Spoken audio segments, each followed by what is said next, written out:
Hi. So my country is Denmark, and that's who I'm going to be doing my project on.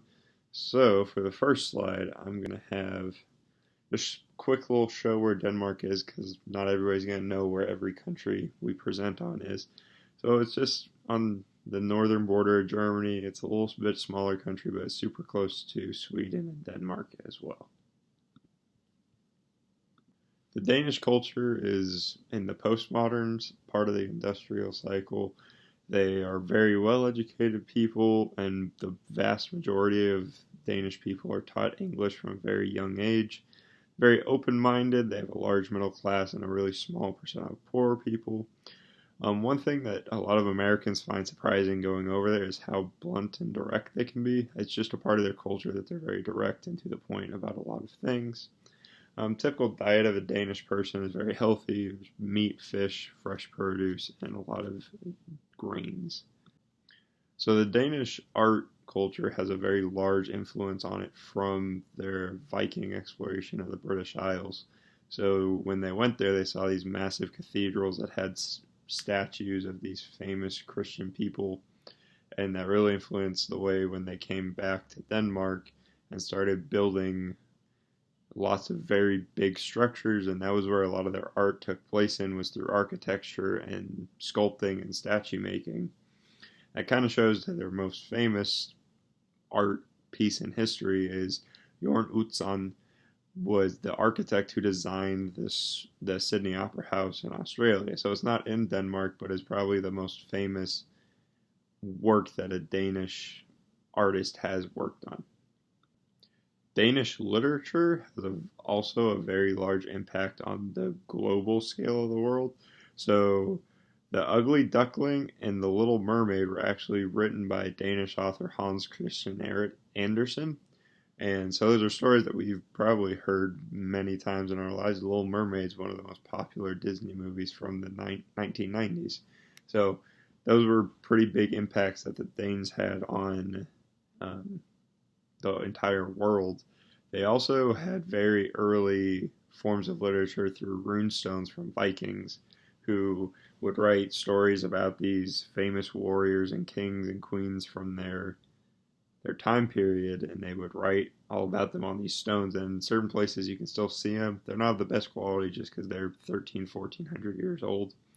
Another one very famous literary person from Denmark is Soren Kierkegaard, and he's known as the father of existentialism, which is a philosophical focus where you are very focused on like your purpose in life and why people are here.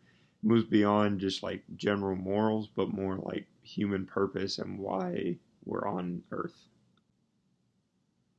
So one issue that Denmark is facing, and a lot of countries that are in the postmodern stage of the industrial cycle that started developing later and are going through this cycle a lot faster than a lot of Western countries are, like the U.S., England, France, just to give examples.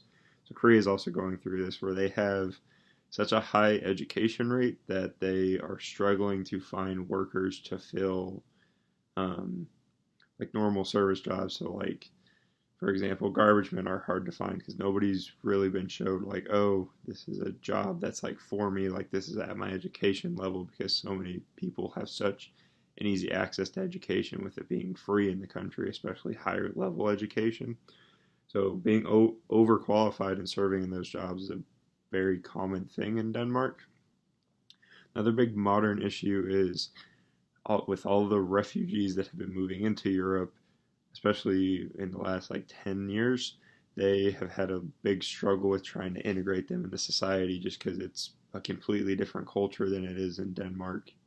So I think there's something called the Danish Refugee Council, who their big service project is working with these refugees to try and integrate them into Danish society, to at least not necessarily assimilate them, but to at least allow them to be impactful in their society.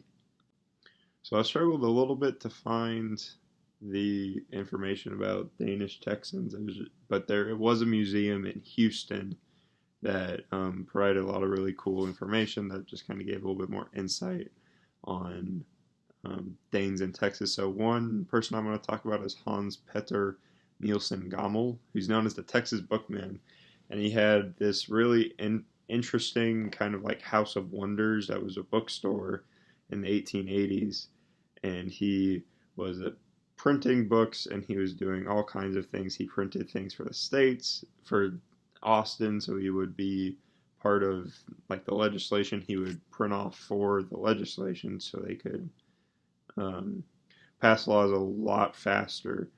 One really interesting thing in his bookstore, he had an antique pistol that was in this like glass box that was also home to a trained mouse, and he had lots of very interesting knickknacks in his bookstore, and that was really one of the big impacts that he had on Texas, and largely showed what the Danish people could do in Texas when they first immigrated here.